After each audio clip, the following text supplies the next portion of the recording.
Durante la última noche que Jesús estuvo con sus discípulos en la tierra, Él les dio algunas instrucciones específicas que consideraba que eran esenciales. ¿Por qué eran tan importantes estos consejos o estas instrucciones de despedida? Bueno, porque si los discípulos de Cristo seguían esas instrucciones o esos consejos, demostrarían ser verdaderos cristianos. Cuando decimos esto, quizás venga a nuestra mente el mandato bíblico de amarnos unos a otros como Jesucristo nos amó. Y está bien que así sea, porque de hecho Jesucristo en esa última noche mencionó el amor unas 30 veces, pero no nos referimos específicamente ahora a ese mandato que también estuvo entre los que él mencionó, sino a otro sumamente importante que se menciona en el libro de Juan, en el capítulo 15, en el versículo 19. Ahí Jesucristo les dijo, ustedes no son parte del mundo. Pocas horas más tarde, demostrando que Jesús se interesaba por los discípulos, él le ora a su Padre. En una oración muy sentida, le dice lo que narran los versículos 15 y 16 del capítulo 17, si quiere puede buscarlo, del Evangelio de Juan. Juan capítulo 17, versículos 15 y 16. Ahí Jesús le ora a su Padre pidiendo por sus discípulos y les dice, no te pido que los saques del mundo, sino que los protejas del maligno. Ellos no son parte del mundo, igual que yo no soy parte del mundo. Con esas sentidas palabras, Jesucristo demostró cuánto quería a sus discípulos, por un lado, pero también cuánta importancia tenía el mandato que les había dado de no ser o no formar parte del mundo. Jesús consideraba que este era un mandato esencial, porque si sus seguidores se mantenían apartados del mundo, iban a demostrar ser verdaderos cristianos. No solamente ellos, sino también todos los discípulos que vinieran a partir de ellos, ¿no? Entre ellos nos contamos nosotros, que es como menciona el versículo 20. Ahora, la pregunta que surge es, ¿a qué mundo se refería Jesús cuando habló de que no eran o no debían ser parte del mundo? Bueno, en este contexto la palabra mundo no se refiere al planeta Tierra, no nos estamos refiriendo a eso. Tampoco se refiere al conjunto o la totalidad de la humanidad. Más bien, en este contexto la palabra mundo se refiere al conjunto de personas que no adoran a Dios, es decir, que no se guían por sus mandatos, no les sirven. ¿Por qué es que Jesús consideraba esencial que sus discípulos se mantuvieran apartados o separados del conjunto de personas que no sirven a Dios? Bueno, la Biblia es muy, pero muy clara. En el libro de Primera de Juan, en el capítulo 5, en el versículo 19, con total claridad se nos dice que el mundo está bajo el poder del maligno, es decir, se encuentra controlado por Satanás. Eh, y como es lógico, el mundo o este conjunto de personas apartadas de Dios, controlado por el enemigo de Dios, refleja en algún punto las cualidades o actitudes de este enemigo. Vieron que suele decirse que no hay cosa que no se parezca a su dueño. Bueno, aquí pasa algo parecido, ¿no? Porque si bien uno puede decir, yo tengo cosas que no necesariamente reflejan mi forma de ser, pero bueno, eso es explicable porque uno quizás no diseñó ese producto, no eligió los colores completamente. Entonces puede que no refleje su personalidad. Pero en el caso de Satanás es diferente, porque el mundo que conocemos fue diseñado por Satanás, fue creado a su gusto, de manera que no hay cosa en el mundo que sea masivo que de alguna manera no refleje sus cualidades. Y por eso decimos que el grupo de personas que no adoran a Dios, en mayor o menor medida, también les ocurre lo mismo. Terminan finalmente reflejando algunas cualidades propias del enemigo de Dios. No significa, no estamos diciendo con esto que toda la gente que no adora a Dios es tan mala como el diablo, ¿no? No nos referimos a eso. Pero sí que el mundo en el que vivimos las va a empujar a ir desarrollando actitudes egoístas, formas de ser que van en contra de lo que Jehová Dios nos enseña. De hecho, si nos exponemos permanentemente a la forma de pensar del mundo, bueno, esta va a empujarnos a rebelarnos contra las normas que Jehová Dios nos ha dado. Entendemos ahora por qué Jesucristo consideraba importante, esencial, que sus discípulos se mantuvieran apartados del mundo, porque si no lo hacían, finalmente iban a terminar formando parte del grupo de personas que no adora a Dios, ¿verdad? Ahora, la pregunta es, ¿cómo podemos nosotros demostrar que está viva en nosotros la esencia del cristianismo verdadero y que tal como Jesucristo les dijo a sus discípulos, nos esforzamos por no ser parte del mundo? Bueno, vieron que leímos al comienzo la oración de Jesús a Jehová Dios, cuando les dijo, ellos no son parte del mundo, así como yo no soy parte del mundo. ¿Qué queremos destacar con esta expresión? Bueno, que no hace falta que inventemos nada. En Jesús tenemos el ejemplo perfecto de qué significa no ser parte del mundo. Si copiamos ese ejemplo, nosotros también vamos a estar actuando de manera correcta y demostrando justamente que la esencia del cristianismo verdadero está viva entre nosotros. Por eso, a partir de acá, vamos a ver 5 maneras en las que Jesucristo demostró que Él no era parte del mundo. La primera de ellas tiene que ver con la política. Jesús se negó a participar en política. ¿Por qué podemos ser tan categóricos al mencionar este punto? Bueno, los evangelios que narran la vida de Jesús mencionan varios momentos o varias situaciones que nos permiten a nosotros ver cuál era la opinión que tenía Jesús respecto de la política o de las situaciones controversiales de su época. Miren, hacía poquito que Jesús se había bautizado, tenía él unos 30 años, y ahora el diablo le ofrece gobernar sobre todos los reinos del mundo. Y ahí uno se pone a imaginar y dice, bueno, ¿qué habría logrado Jesús si hubiese aceptado ese ofrecimiento de Satanás? Imagínenselo a Jesús gobernando sobre todos los gobiernos humanos de ese tiempo, ¿no? ¿Habría dejado escapar Jesús esa oportunidad si él hubiese considerado que a través de los gobiernos humanos, bajo su dominio en este caso, se podía lograr algo verdaderamente bueno para el ser humano? Y uno diría no. Sin embargo, Jesucristo rechazó la oferta de Satanás el diablo. Un poco más tarde en el tiempo, una muchedumbre, un grupo de gente, lo busca para hacerlo rey. Claro, la gente estaba desesperada porque necesitaban a alguien que lo sacara de la inestabilidad política, de la inestabilidad social, de la inestabilidad económica en la que estaban inmersos. Algo más o menos como lo que pasa hoy en día, ¿no? Entonces fueron y lo buscaron a Jesús para hacerlo rey. El capítulo de Juan, el capítulo 6 del libro de Juan, el versículo 15, muestra cuál fue la reacción de Jesús ante esa iniciativa. Dice que Jesús, cuando sabía que estaban a punto de venir para llevárselo a la fuerza y hacerlo rey, se retiró otra vez a la montaña él solo. Nuevamente Jesús se niega a intervenir en los asuntos políticos de su época. Y por último, antes de morir, unos días antes de morir, ocurrió algo similar. Lo abordan a Jesús un grupo de gente compuesto por partidarios de Herodes, por un lado, y los seguidores de los fariseos, por otro. ¿Qué tenían de diferente estos dos grupos? Bueno, los partidarios de Herodes veían con buenos ojos que Roma continuara teniendo dominio sobre el pueblo judío, mientras que los fariseos, más nacionalistas, estaban a favor de independizarse o de salirse del control romano. ¿Para qué lo abordaron a Jesús? Bueno, porque querían que él dijera a quiénes apoyaba, básicamente, ¿no? Así que le hicieron una pregunta.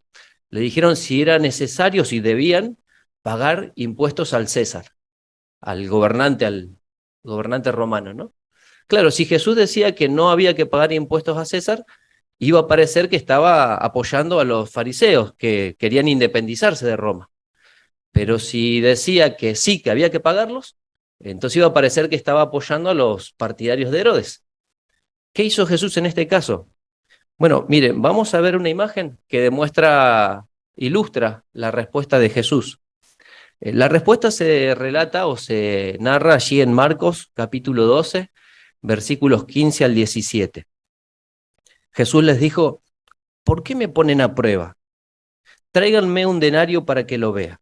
Así que se lo trajeron y él les preguntó: ¿de quién es esta imagen y el nombre que está aquí escrito? De César, le respondieron. Jesús entonces dijo: páguenle a César lo que es de César, pero a Dios lo que es de Dios. Ahí tenemos más o menos la situación, ¿no? Jesús con una moneda de un denario y con su respuesta separando la religión de la política. A César lo que es de César, pero a Dios las cosas de Dios. Nuevamente, Jesús, hasta con sus opiniones, evitó implicarse en las controversias políticas de aquel tiempo. ¿Por qué destacamos esta situación o estas situaciones?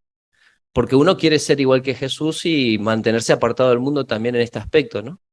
Ahora, siendo francos o siendo sinceros, no nos van a venir a ofrecer ser gobernantes del mundo, ¿no? Eso no va a pasar a ninguno de nosotros, muy probablemente. Tampoco es probable que nos ofrezcan ser presidentes de un día para otro. No va a pasar. Pero podría ser que nos indagaran o pidieran que fijemos postura en favor de una u otra opinión respecto de alguna controversia política de esta época. Bueno, sí, la verdad es que sí que podría ocurrir. Pero miren qué interesante lo que destaca el libro Los comienzos del cristianismo respecto a los cristianos que siguieron el ejemplo de Jesús allí en ese tiempo. Dice que no solo se mantuvieron neutrales en política y se negaron a participar en las guerras. Textualmente dice: los fundadores del cristianismo se resistieron tenazmente a albergar el más mínimo deseo de intervenir de forma directa en el orden político de su tiempo. Es decir, ya no participando directamente, ¿no? Pero dice que se resistieron hasta de albergar el deseo de intervenir directamente. Entonces, de igual manera nosotros, si queremos demostrar que está viva en nosotros la esencia del cristianismo verdadero, debemos demostrar que no somos parte del mundo, manteniéndonos neutrales en los asuntos políticos de esta época. Porque en definitiva sabemos, tal cual lo opinaba Jesús, que no es de esta fuente que van a venir las soluciones para los seres humanos, sino de una fuente muy superior. Una segunda manera en la que Jesucristo demostró que se mantenía apartado del mundo fue al evitar el materialismo. Recordarán ustedes que Jesús dijo que los zorros tienen madrigueras, las aves tienen nidos, pero el Hijo del Hombre, haciendo referencia a sí mismo, no tiene dónde recostar su cabeza. Bueno, ¿a qué se refiere Jesús con esta expresión? Bueno, acá la cabeza representa a toda su persona, ¿no? Y no es que Jesús no tuviera dónde acostarse, sino más bien el que no tuviera dónde recostar la cabeza significa que no tenía ninguna residencia que fuera de su propiedad, no tenía un espacio que le fuera propio, ¿no? Ahora, quizás uno diga, bueno, ¿será que Jesús era un indigente, una persona que, bueno, estaba en la miseria? No, no fue así. La Biblia muestra que Jesús fue una persona equilibrada que eligió llevar una vida sencilla. ¿Por qué decimos esto? Bueno, porque Jesús no se privó de vestirse bien. De hecho, sus prendas de vestir fueron sorteadas entre los soldados que presenciaron su muerte justamente porque eran prendas de calidad. Y tampoco se privó de comer comida o beber vino de buena calidad. Pero mantuvo las cosas en su lugar, mantuvo el equilibrio. ¿Por qué hizo esto? Bueno, porque él deseaba enseñarles a sus discípulos, no por sus palabras, lo que era mantenerse apartado del mundo o no ser materialista, sino por su ejemplo. Cuando Jesús les dijo que ellos tenían que poner primero el reino y después las otras cosas iban a venir, los discípulos no tuvieron que preguntar si eso cómo será, cómo se hará. No, no, en Jesús tenían el ejemplo perfecto de lo que implicaba poner primero el reino y que después el resto de las cosas necesarias para la vida iban a ser provistas. Así que Jesús puso el modelo perfecto en este tema, ¿no? Y en el primer siglo esta esencia seguía viva en los cristianos. De hecho, el apóstol Pablo, un pilar de la congregación cristiana del primer siglo, les recomendó a sus compañeros cristianos, en Hebreos capítulo 13, versículo 5, que su modo de vivir debía estar libre del amor al dinero, estar contentos con las cosas que tenían, porque el que prometía, Jehová Dios, había dicho, nunca los dejaré y jamás los abandonaré. ¿Vieron? Las mismas actitudes o formas de comportarse de Jesucristo seguían vivas en el cristianismo primitivo. Y nosotros también, si queremos demostrar que la esencia del cristianismo está viva en nosotros, de que somos cristianos verdaderos, verdaderos seguidores de Cristo, de igual manera tenemos que rechazar la trampa de caer en el materialismo. Una trampa que el mundo en el que vivimos permanentemente se está poniendo, ¿no es cierto?, ante nosotros, tratando de que vayamos por más cosas, incluso de las que pudiéramos llegar alguna vez a necesitar. La tercera manera en la que Jesús nos enseñó cómo mantenernos apartados del mundo, la vamos a analizar a partir de una situación concreta de la vida de Jesús. Por favor, acompáñenme al libro de Lucas, al capítulo 4. Y allí vamos a analizar el momento en el que es tentado por Satanás el diablo, directamente Jesucristo, ¿no? Vamos a analizar esta tercera forma en la que Jesús nos enseña, leyendo los primeros 4 versículos del capítulo 4. Allí dice, entonces Jesús, lleno de Espíritu Santo, se alejó del Jordán, y el Espíritu lo fue dirigiendo por el desierto durante 40 días, y fue tentado por el diablo.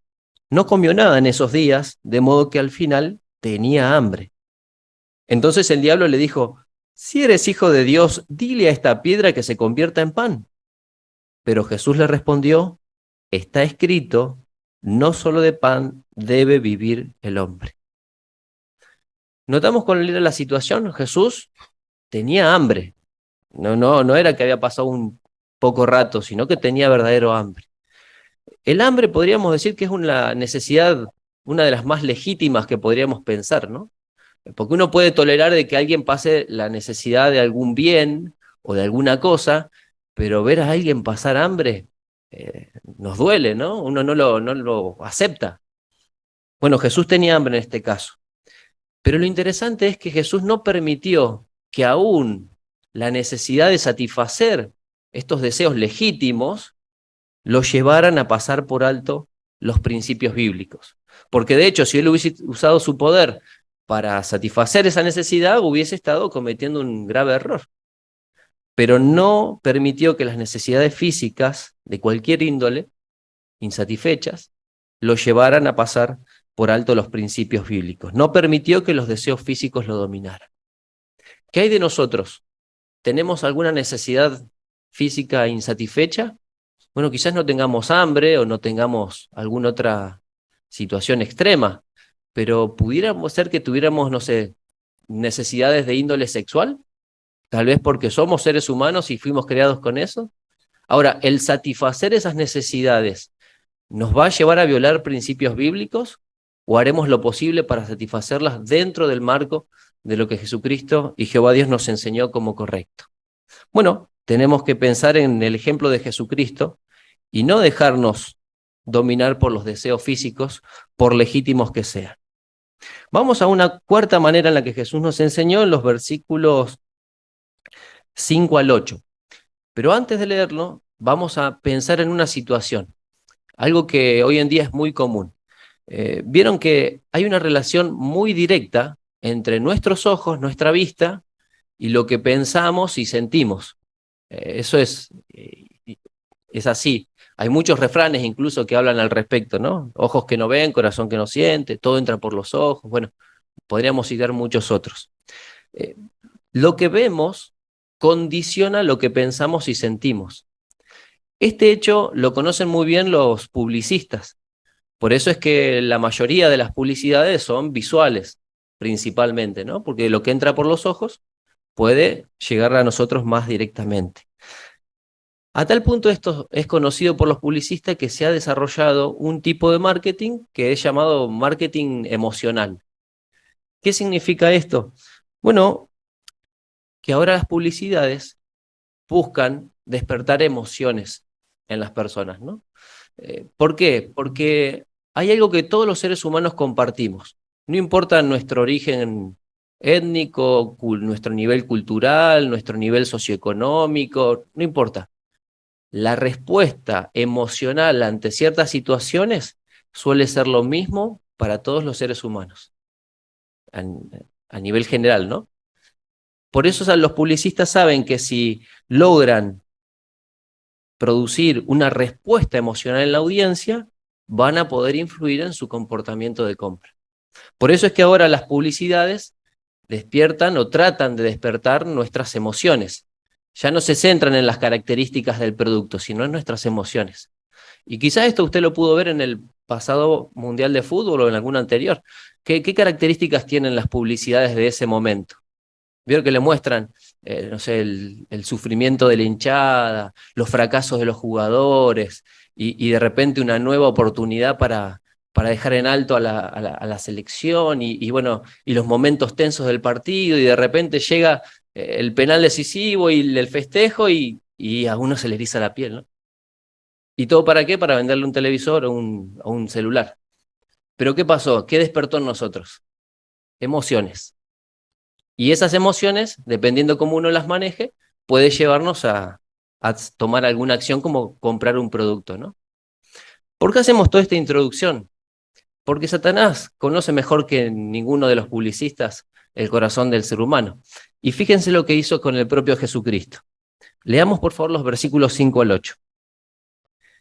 Dice, ahora el diablo lo llevó a un lugar alto y le mostró en un instante todos los reinos de la tierra habitada.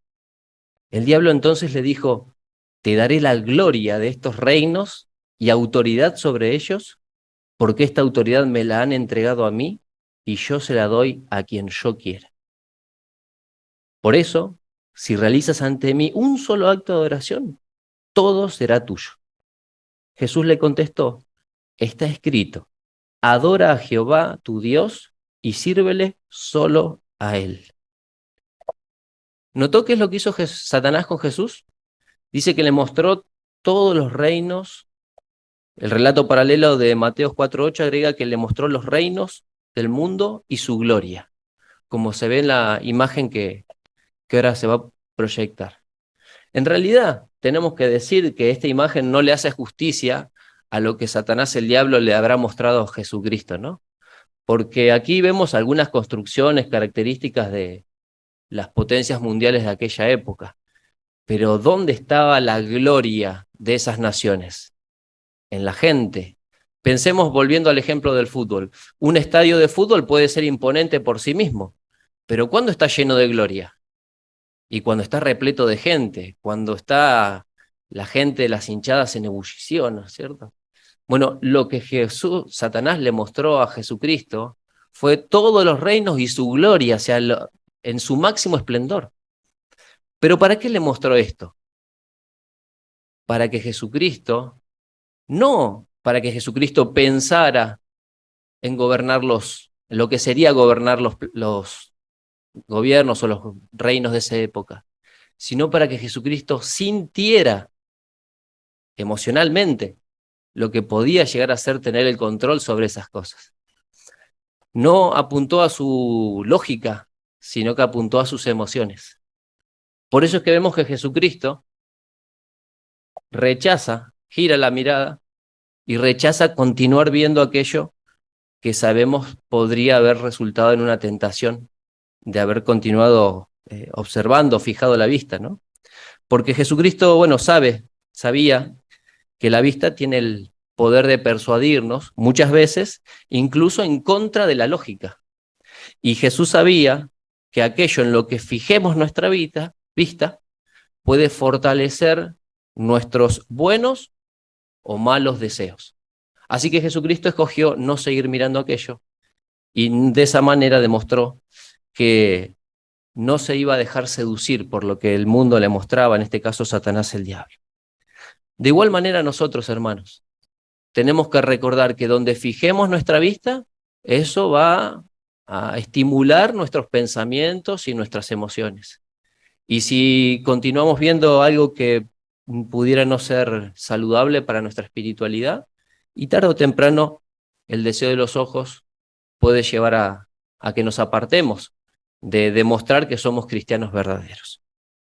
Y el último punto lo vamos a extraer de los versículos 9 al 12, cuando ahí en Lucas dice que el diablo entonces lo llevó a Jerusalén, lo puso en la parte más alta del templo y le dijo: si eres hijo de Dios, arrójate abajo desde aquí, porque está escrito: les dará a sus ángeles orden acerca de ti para protegerte, y te llevarán en sus manos para que no te golpees el pie con ninguna piedra.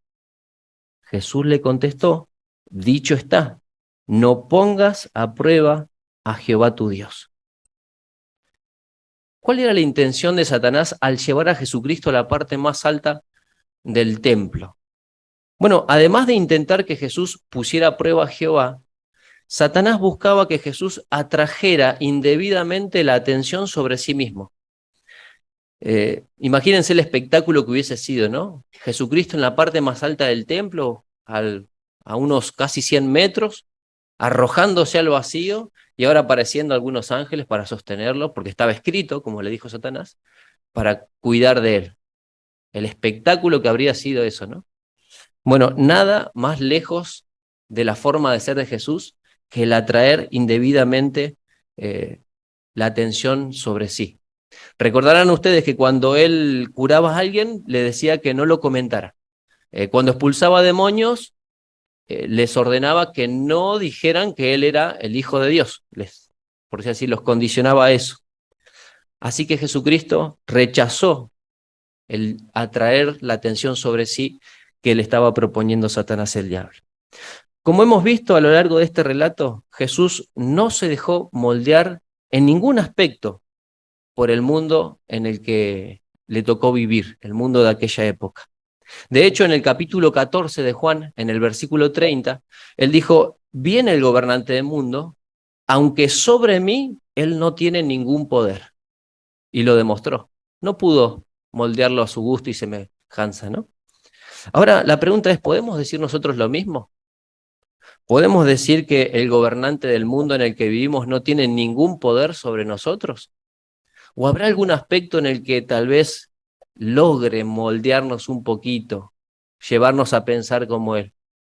Bueno, podemos seguir el ejemplo de Jesucristo si no amamos al mundo ni las cosas que hay en él, y si a imitación de Jesucristo permitimos que sea la palabra de Dios la que nos guíe y nos ayude a pensar como Jehová nos enseña. Y por supuesto, a manifestar acciones o a realizar acciones que vayan en consonancia con eso que nos enseña.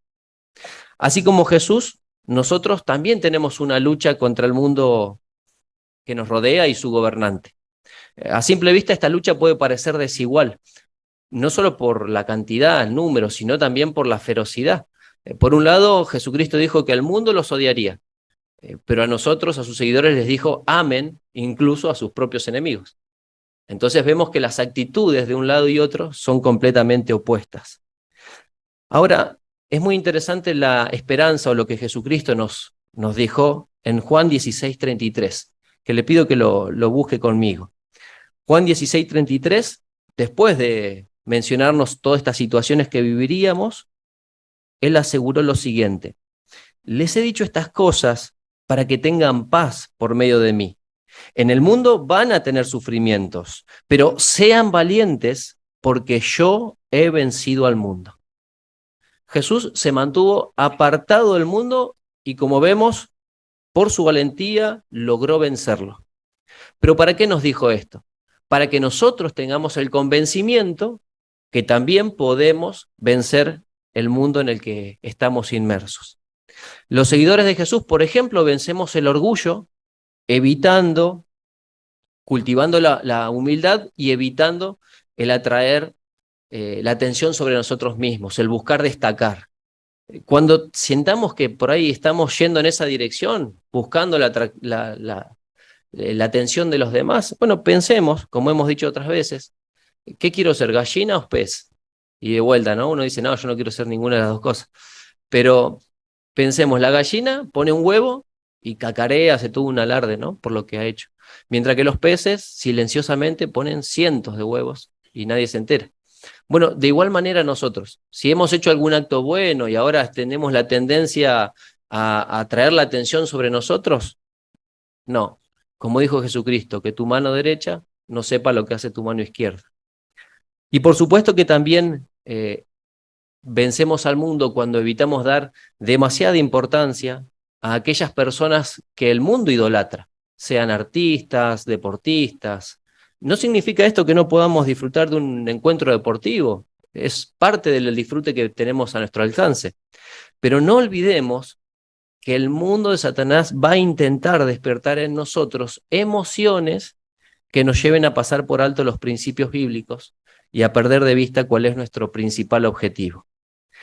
También vencemos al mundo cuando evitamos el odio, cuando evitamos los prejuicios, cuando evitamos la ignorancia que hace que la gente se odie o se distancie una de otras. No queremos tener ese tipo de actitudes, sino por el contrario, amar a los que nos rodean y también a aquellos que incluso que pudieran llegar a perseguirnos.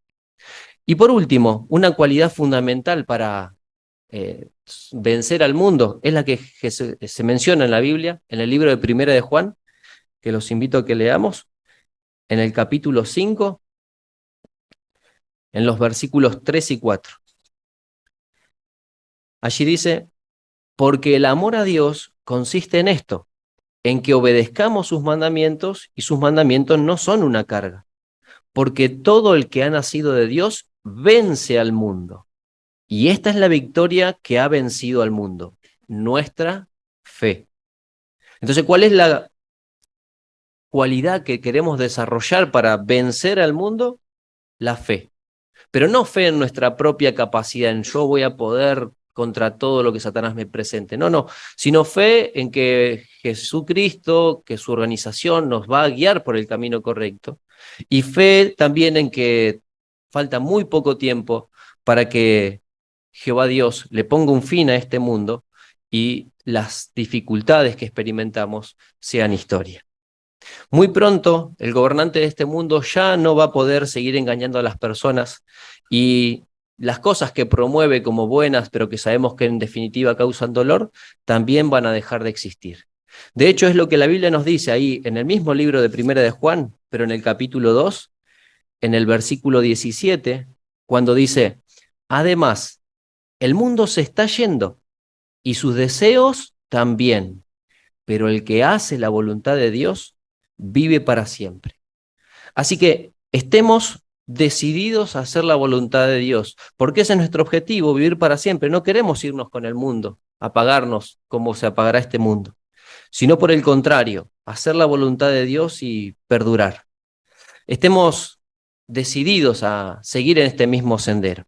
Es cierto que nadar contra la corriente es cansador, pero pensemos que a medida que se vayan haciendo realidad las promesas de Jehová, iremos olvidando todos los esfuerzos que hemos tenido que hacer para no ser parte de este mundo a imitación de nuestro Señor Jesucristo.